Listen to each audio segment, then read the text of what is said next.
Sejamos todos bem-vindos a esse bate-papo. Nós estamos dando continuação a uma série que é podcast sobre o Eneagrama da Personalidade. São workshops que nós fazemos, nós estamos dando continuidade para que você possa entender um pouco melhor sobre essa personalidade. Nós temos a personalidade fascinante do tipo 8. Então, olá a todos, estamos de volta com essa série, Eneagrama da Personalidade. E no episódio de hoje vamos conversar com o tipo 8, o desafiador, também chamado o líder, o protetor, o empreendedor. Será que você vai se identificar com essa personalidade? Ou será que você poderia, assim, lembrar de alguém que você conhece, alguém da sua família, amigos, colegas de trabalho, talvez chefe, talvez presidente do país que você mora? Não sei. Fica com a gente hoje, agora. Todos os nossos convidados aqui presentes são tipo 8. Vamos fazer uma rápida introdução do tipo 8 e aí logo após nós vamos bater um papo aqui. O tipo 8 é o tipo do poder, é o forte, o dominador, autoconfiante, decidido, obstinado, provocador. Esse tipo é chamado assim, essa personalidade predominante é chamada assim, porque essa personalidade é que mais gosta de enfrentar pessoalmente os desafios. O tipo 8, ele sempre está proporcionando às outras pessoas oportunidades para que elas possam enfrentar os desafios e se superar nesses desafios. Não é interessante? O tipo 8 é carismático, é dotado de requisitos físicos e psicológicos, voltado para persuadir os outros e as suas próprias ideias. Seja para abrir uma empresa, seja para reconstruir uma cidade, administrar um lar, declarar a guerra ou declarar a paz. Então, esse tipo 8 é dotado de imensa vitalidade e força de vontade.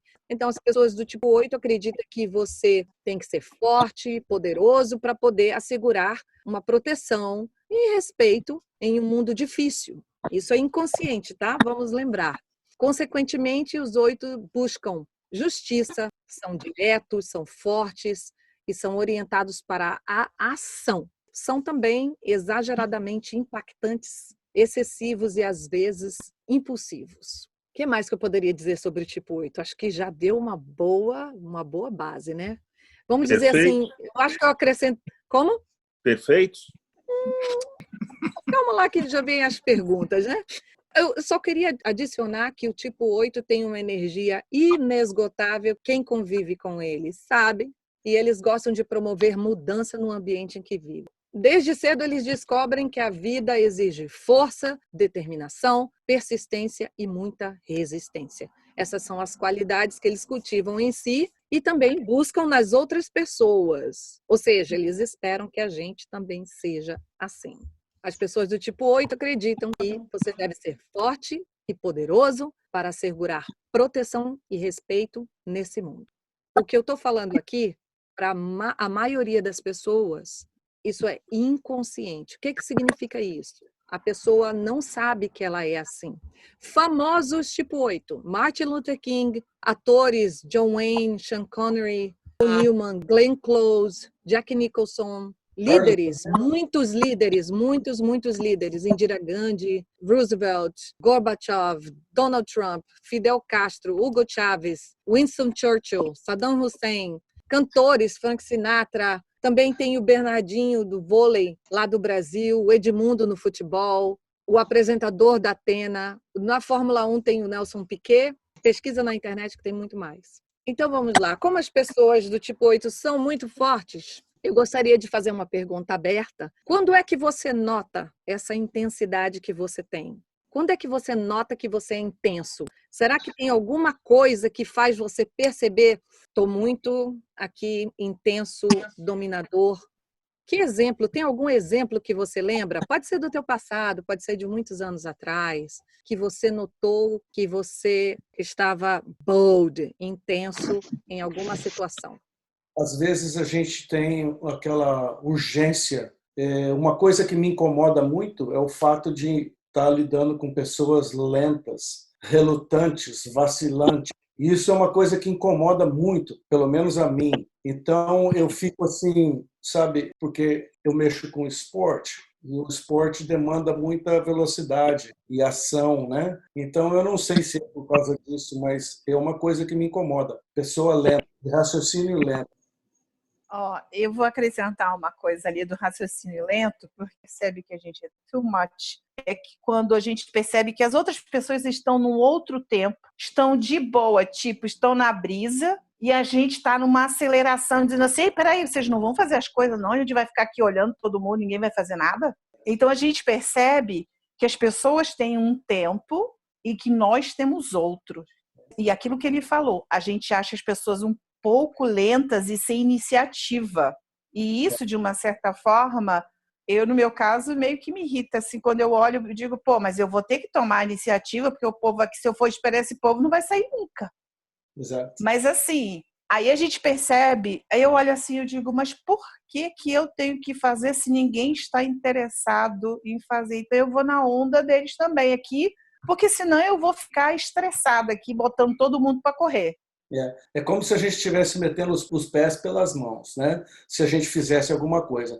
Então, aí a gente se irrita e fica mais irritado porque a gente vai ter que entrar no passo deles, né? Então, fica uma coisa assim, você fica dividido entre aquilo que você quer fazer, que parece que seja uma coisa de demanda, né? E o que eles estão fazendo, né? Então, é difícil quando a gente se coloca.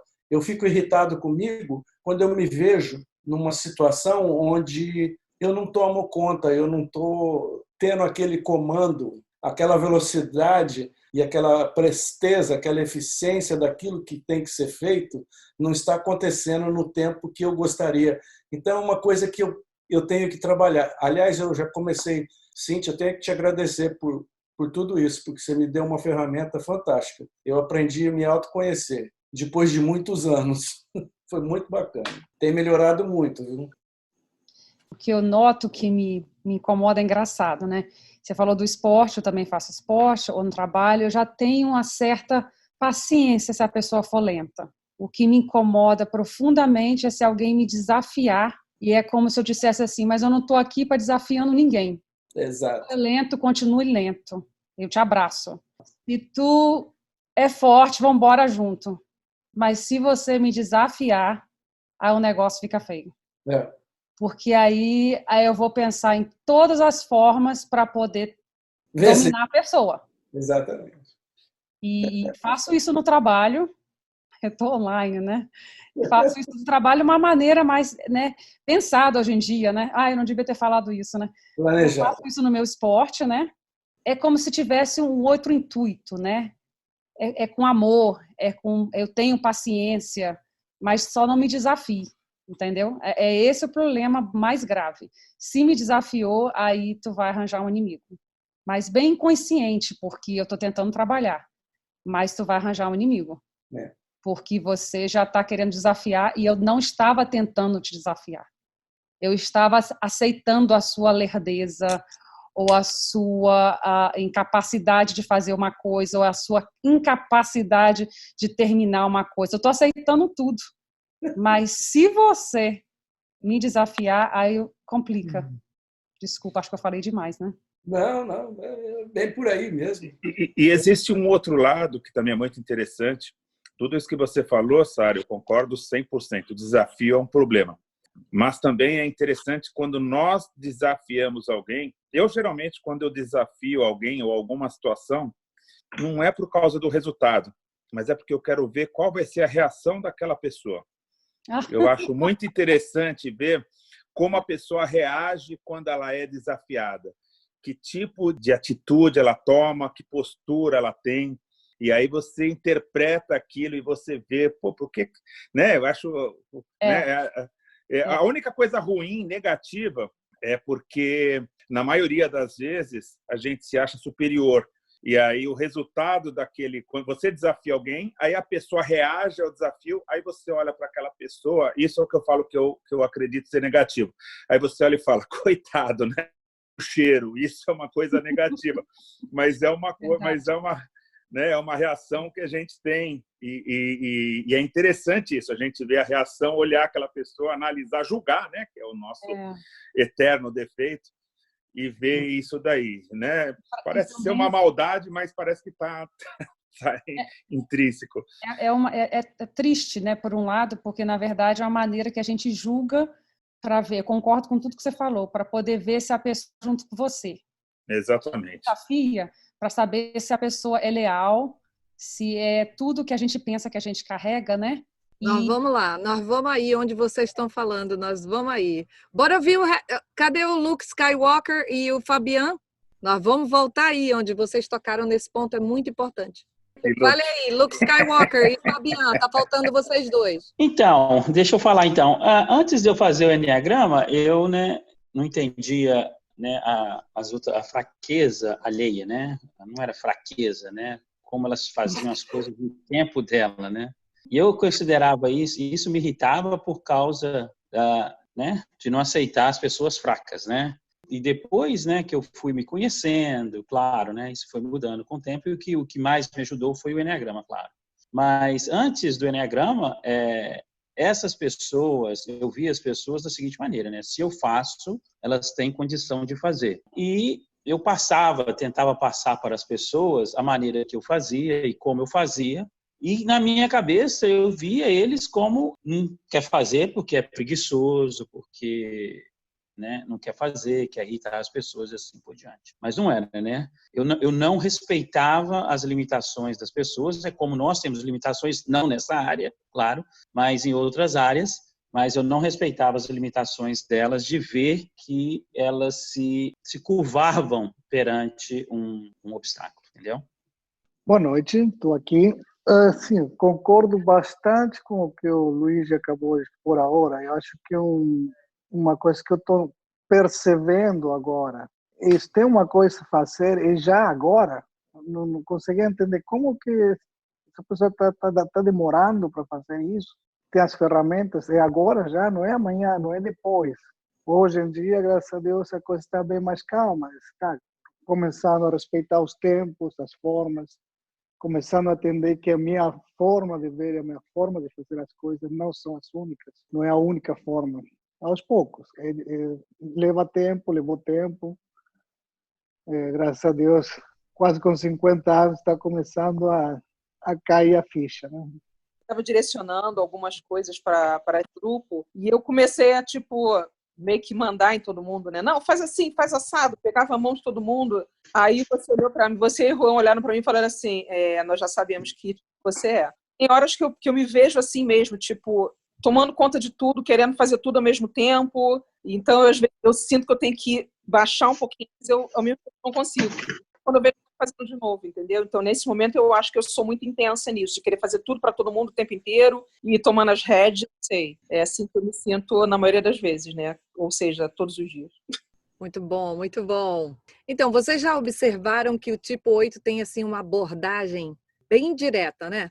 A minha pergunta agora é, fala a verdade pra gente. Fala a verdade.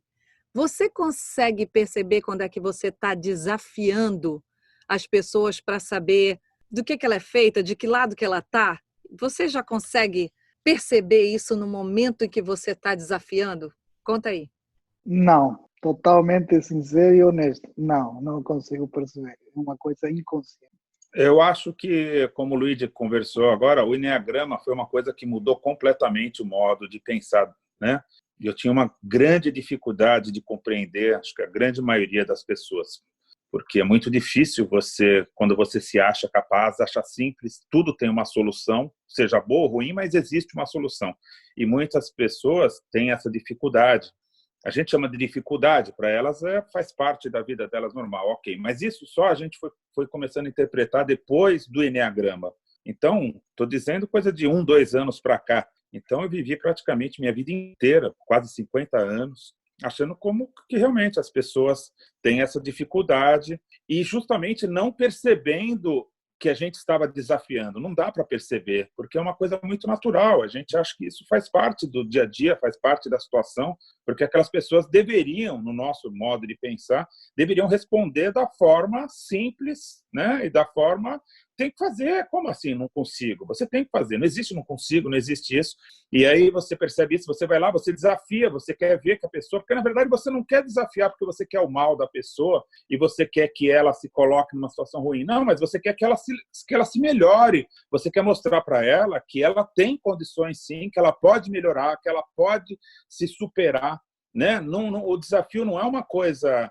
Não é uma coisa ruim onde você quer simplesmente mostrar que você é superior. Não, longe disso. Nunca tive essa intenção de querer ser superior a ninguém. Mas, na verdade, o desafio é para mostrar para essa pessoa que ela é capaz e que ela pode fazer e chegar aonde ela quiser. Hoje eu consigo entender isso, depois do Enneagrama. Mas antes acho que era uma coisa muito natural. Eu não percebia, não.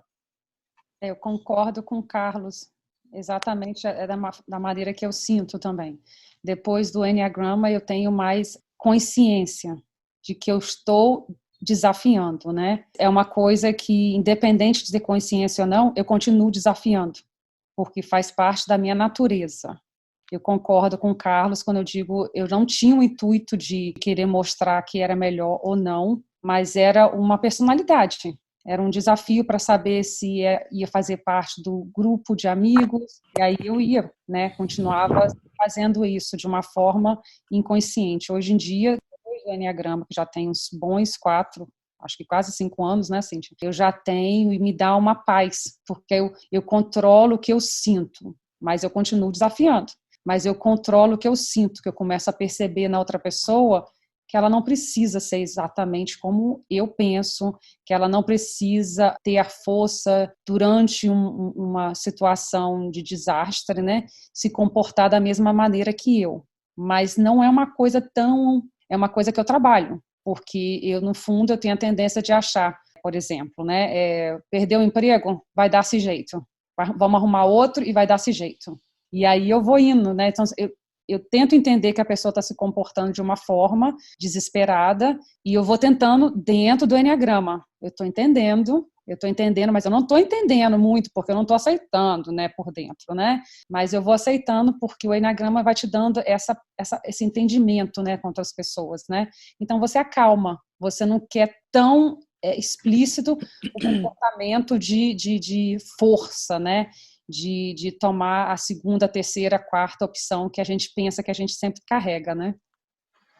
Posso dizer alguma coisa aqui também? Acrescentando o que a Sara diz? Claro. Cíntia, você não faz ideia, para mim, o quanto o Enneagrama foi uma ferramenta que não só me mostrou como eu sou, como eu devo melhorar, onde eu devo melhorar, mas também aceitar as pessoas como elas são.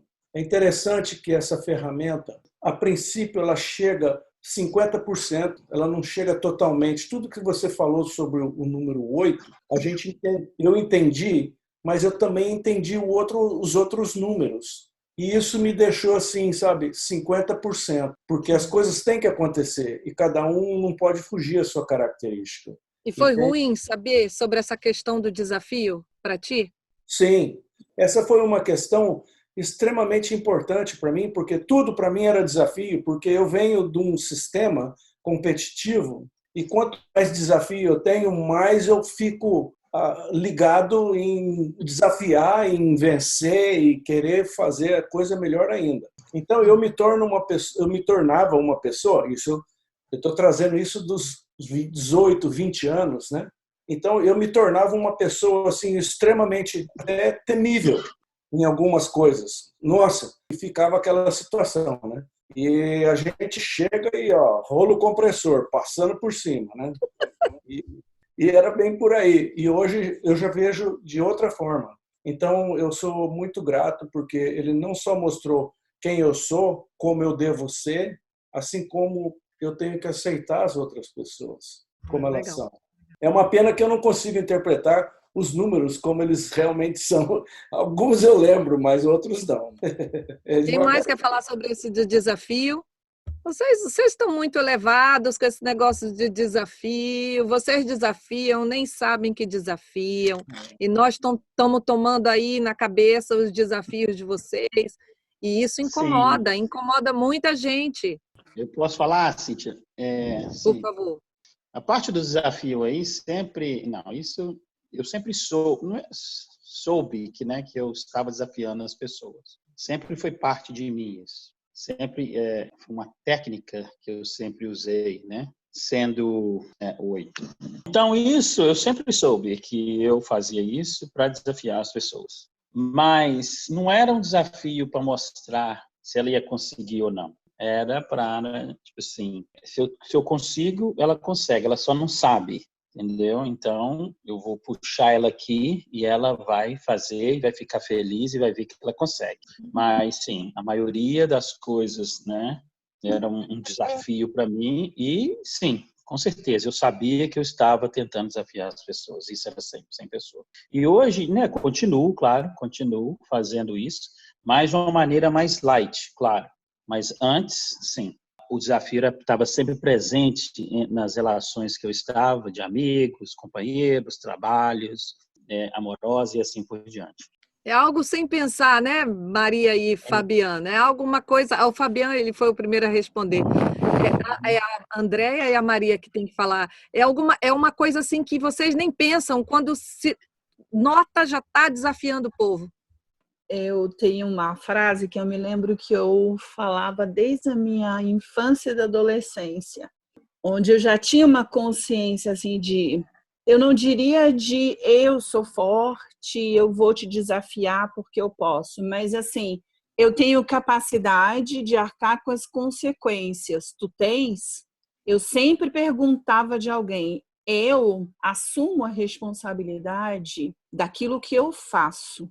Então, quando eu tomo uma decisão sabendo que as consequências eu vou arcar com elas. Então, quando eu vejo alguém falando alguma coisa, me dizendo, e me lembro isso quando criança, quando acontecia alguma coisa, algum evento, seja com mãe, com irmãs, eu sempre dizia assim, a pessoa, alguém falou isso, a pessoa não aguenta, mas ela está se metendo, por que ela se mete em algo que ela não aguenta? Mas assim, não é, eu não acho, pode ser do jeito que você está falando, Cíntia, involuntário. Não tenha o pensamento projetado de que eu estou desafiando, não no meu caso. Eu não tenho essa necessidade de desafiar, o que existe é uma consciência de que eu posso arcar com as responsabilidades das minhas escolhas. É como se eu tivesse um poder extra, que eu vejo as outras pessoas tendo medo, e isso não existe para a gente. A gente não tem o medo das consequências, porque a gente sabe que o que vier, a gente fica só esperando. Mas assim, não é que a gente vai fazer, eu pelo menos não sou de provocar as pessoas. Eu não gosto de provocar, porque eu não gosto de ser provocada. Então, vai de mim, eu não gosto de provocar. Mas aí a Sara falou uma coisa, eu estou falando por mim.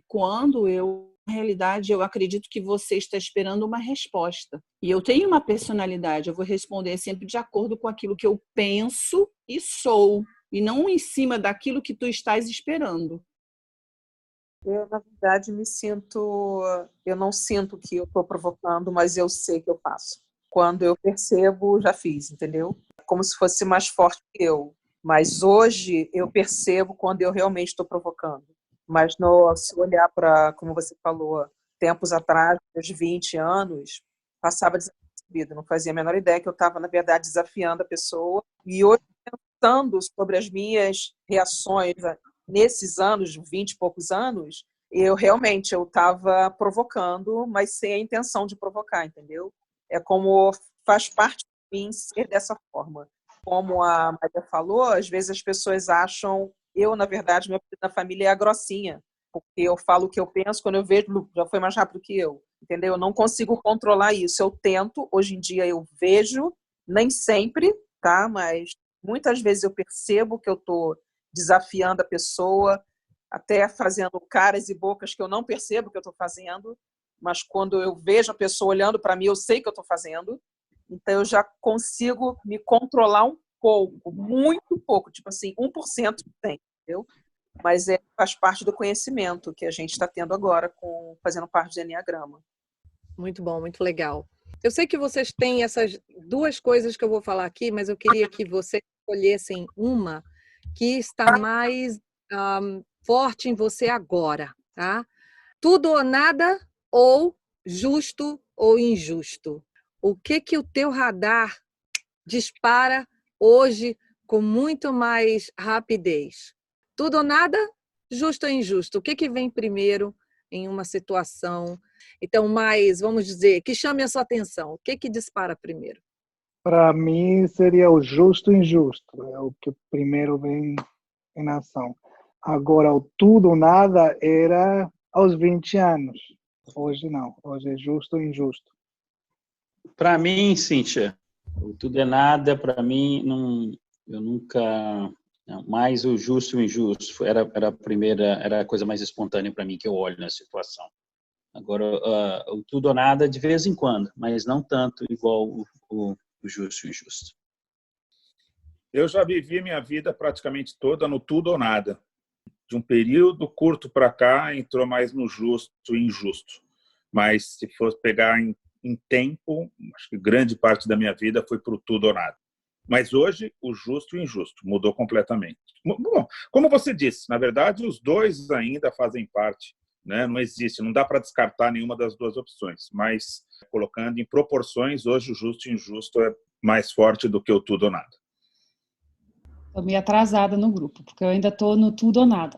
Eu tenho consciência do justo e injusto, mas eu ainda penso no tudo ou nada. Ou é bom ou não é. Ou é difícil, né? Eu posso falar aqui bonito que eu estou entendendo mais, eu tenho mais consciência, mas ou você se comporta justamente ou você não se comporta injusto, né? Então eu tenho ainda muito esse extremismo. Ou você ama, você sabe o que é amar, ou você ama ou você não ama, ou você, né, é companheiro ou você não é. Mas falo, né, do justo e injusto, né? Porque está dentro do tudo ou nada. Ou você faz o que é certo, né, para Deus, ou você faz o que é gostoso. É tudo ou nada, né? Não tem, eu vou fazer mais ou menos bem feito, vou levar o lixo, vou deixar mais ou menos no meio do caminho. Ou você deixa o lixo no local do lixo, né? Ou você não deixa. Ou você ama, ou você não ama. Ou eu gosto, né? Mas é justo você ou amar ou não amar. É justo você levar só metade do lixo? Não é justo, tem que levar o lixo todo. Então você vê que uma coisa bate na outra, né, Sarinha? Mas é acaba tudo ou batendo. nada. Um Ou bate é no outro. nada. O justo, o injusto, ele é pequeno perto do tudo ou nada, né? Porque ou você é, ou você não é. Como eu estou falando, você ama ou você sabe que parte de uma sociedade você tem que se comportar bem. Então você não desafia, você não tem necessidade de desafiar, né? Mas o justo ou injusto, ele acaba se encaixando no tudo ou nada, porque o justo, o que você acha que é justo? O tudo. O que é injusto? O nada. Então, por isso que eu falei, é uma pergunta difícil, né? Problema da pergunta, né? Os dois são muito próximos, eles se encaixam, não tem muito como fugir um do outro, né? Eu vim falar com um grupo de tipo 8, vou trazer coisa fraca. Não foi isso que eu quis dizer. Que pergunta é essa? É tudo ou nada? Bora, então eu já gostei. Se está difícil, eu quero ouvir a resposta do pessoal que ainda não respondeu. Obrigada, Sara. Foi muito bom. Olha, eu, no começo, na minha, digamos, juventude, meus 20, eu era misturado. Mas, assim, eu me lembro desde criança questionando a minha mãe e dizendo para ela, isso não é justo. A senhora não está correta. Levava os tapas, né? Porque a ousadia da pessoa com a mamãe, logo com a mamãe, que a mamãe era outro 8. Aí eu olhava para ela e dizia assim, isso não está sendo justa, não. Mas eu estava preparada por tudo ou nada. O justo e o injusto, para mim, sempre foi predominante, mas vindo ali nos 40%, eu estou preparada para o tudo ou para o nada. Mas, assim, para mim, é justo, que é justo, que é injusto. Eu faço hoje as coisas baseadas no que é justo e injusto, mas eu estou preparada para o tudo e nada. É interessante, mas até os 30 e poucos, eu era tudo ou nada.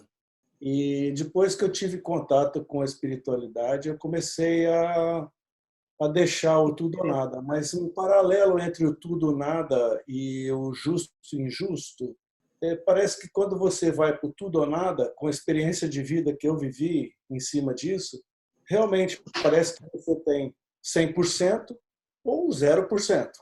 Agora, no justo ou injusto, é quando você começa a fazer uma equação, né? Você começa a fazer um balanço, né? Você começa a negociar aquela coisa, né? Nem tão pouco o céu, nem tão pouco o inferno, vão ficar ali no meio, né? E aquela coisa toda. Então, eu me vejo hoje, principalmente depois que eu me envolvi com o Enneagrama, eu me vejo hoje mais justo e injusto do que tudo ou nada. Mas existem coisas no dia a dia que eu ainda vou naturalmente em cima do tudo ou nada, porque é uma coisa que talvez eu não tenha, digamos assim, paciência ou no conhecimento. Então, eu abandono, eu deixo, e pode ser uma tarefa, uma simples tarefa, pode ser uma decisão de ir para um lugar, por esse caminho ou por aquele, e a outra pessoa que está comigo quer ir por aquele outro, então a gente fica naquele tudo ou nada, justo ou injusto. É interessante que como a gente aplica isso em pequenas coisas do dia a dia, mas é como eu sou hoje, mais justo ou injusto. Pelo menos eu me vejo assim. Nós estamos falando aqui da personalidade, estamos enfocados mais, vamos dizer, na média geral. O que quer dizer isso? É quando nós estamos no automatismo, é quando nós não estamos pensando, observando o que nós estamos fazendo, nós simplesmente vamos fazendo e acabamos nesse automatismo, nós caímos nele, porque nós estamos sabendo o que está acontecendo e está toda a informação lá no subconsciente e nós vamos levando essas atitudes sempre repetitivas, e isso é que nos ajuda, essa ferramenta, a observar isso que está acontecendo. E nós podemos, então, escolher, espera aí, mas é isso realmente que eu quero? Eu tenho que atuar assim no automatismo? E a minha essência? Porque somos uma coisa na essência e o ego, o automatismo, nos diz outra. Então, a gente precisa projetar isso e por isso vai causando essas atitudes. E pouco a pouco, como vocês viram aqui, com o amadurecimento, com o autoconhecimento, nós vamos mudando essas atitudes. O tipo 8, na sua essência, vamos dizer assim, quando o ego já não está mais dominando essa personalidade, esse tipo 8 já utiliza a sua essência como seu guia, que é esse coração puro que o tipo 8 tem. Vocês acreditam nisso? Que o tipo 8 é esse coração puro, esse coração magnânimo e enorme que vê todas as pessoas de uma maneira igual e que não compara as pessoas. Isso na sua essência, né? Isso na sua essência quando estão, o que a gente fala, bem saudável. Então, mas já é assim. Isso é uma coisa que essa personalidade não precisa aprender. Essa personalidade já tem isso. Então, quando vai caminhando para a sua essência ou para a saúde da sua personalidade, quando a personalidade está saudável, essa personalidade se torna bem magnânimo, podendo abraçar e se abrir aqueles que são vulneráveis e aqueles que são fracos, entendendo a posição de cada um e vendo, aproveitando a vida com toda a intensidade que eles sabem aproveitar, mas com essa pureza de coração, vendo a maravilha que existe na vida, aproveitando essa intensidade, sem essa reação, sem ter esse impulso de reagir como quando da manipulação do ego. Então, eu gostaria que vocês deixassem uma mensagem para os tipo 8 que estão acabando de perceber que eles descobriram agora que essa personalidade está muito bem estudada e está muito bem estruturada na ciência, na psicologia. Eu queria saber que mensagem que vocês poderiam dar, ou uma frase, ou um conselho, como se você voltasse para os teus 15 anos de idade e conhecendo você com a intensidade que você sempre teve, só que de uma maneira mais impulsiva, que conselho você daria para a tua versão adolescente ou mais jovem? Então, esse conselho vai ser aí para todo mundo que está ouvindo a gente. Que conselho você daria? Então, o conselho que eu daria para o Luigi mais novo seria o seguinte: estude o Enneagrama, né? Porque você é bruto, ignorante,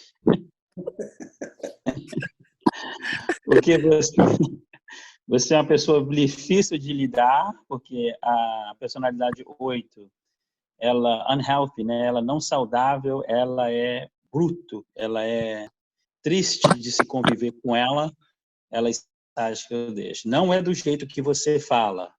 Do jeito que você fala é bruto mesmo. Não é do jeito que você é. Do jeito que você é bruto mesmo. Entendeu? Então, não procure esconder, né, que você é desse jeito. Não, o 8 não é desse jeito.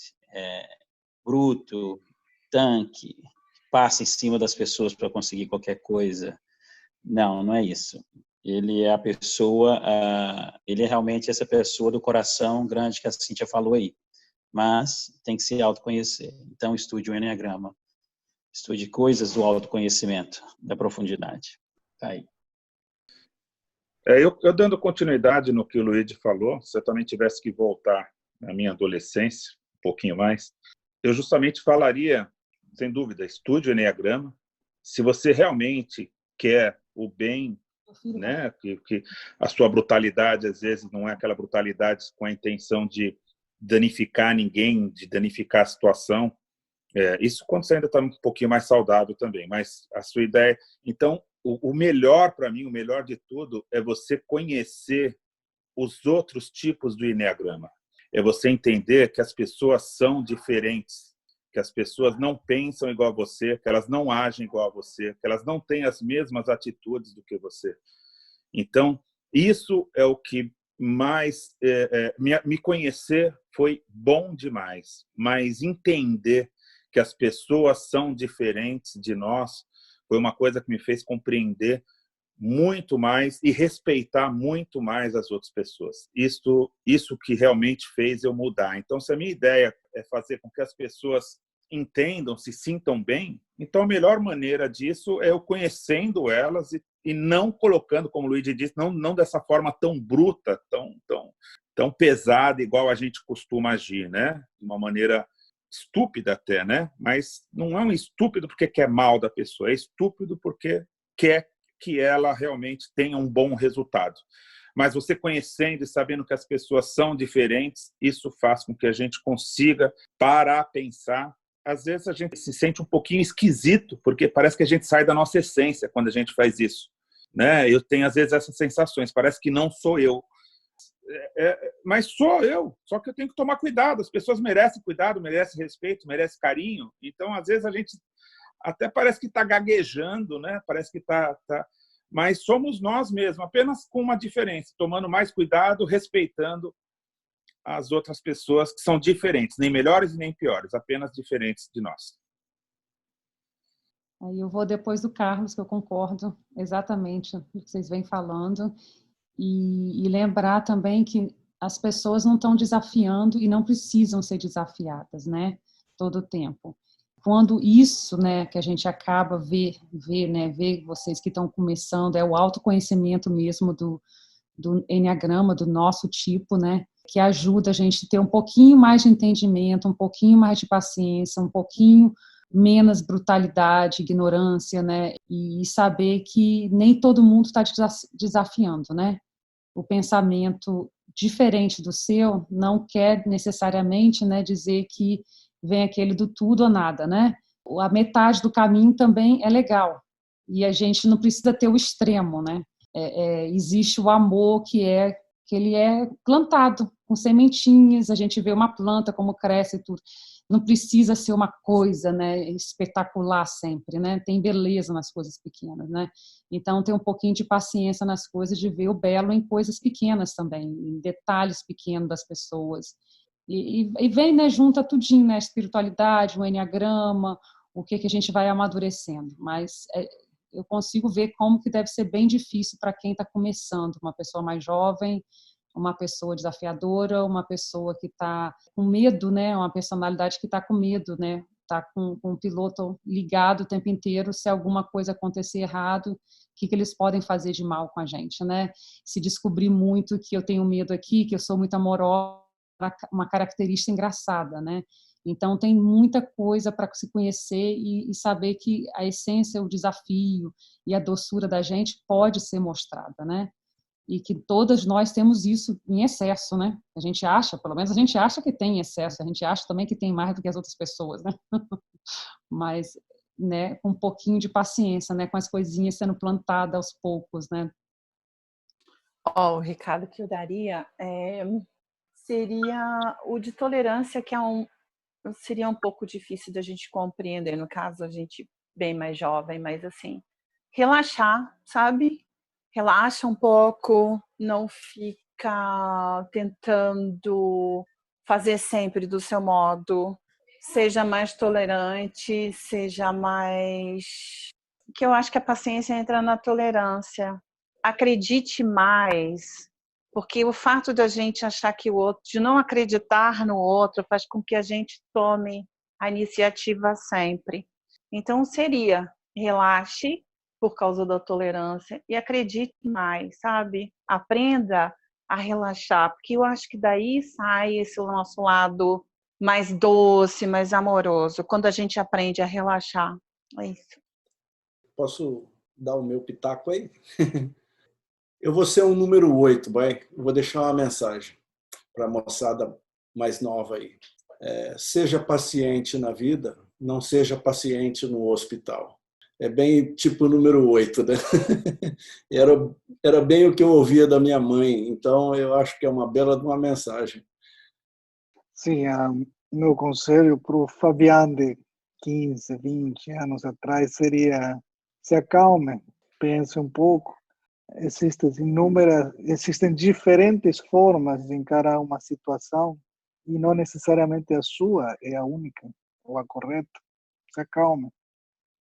Gente, esse bate-papo foi fantástico. Eu tenho certeza que esse áudio vai fazer bem a muita gente. Eu agradeço muito a vinda de vocês.